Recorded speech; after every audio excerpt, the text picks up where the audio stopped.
3.5 आना मामा अगाडिपट्टि चाहिँ तिम्रो मुढा कमै छ कति फिट छ मामा त्यसै समथिङ कति छ हैन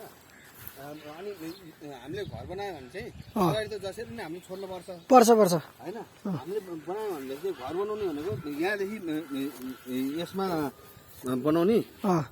यतापट्टि ऊ ग्यारेज र यो साङ्ग्रो भागमा जग्गा त यहीँसम्म हो नि मामा हैन हो उगा यो पिलरसम्म हो त यहाँ पिलर 10 फुट बाटो हैन हामीले घर बनाउँदाखेरि चाहिँ यहाँबाट बनायो भने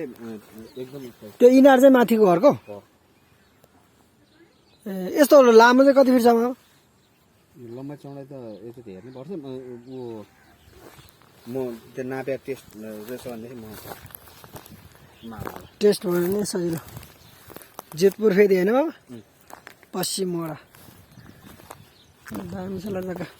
3.5 आना हो मामा नापेर पुऱ्याइदिन्छ है बगैँचा नापेर यो बैङ्कमा राख्नलाई बैङ्कै आएको थियो इन्जिनियर आएको थियो अनि नाप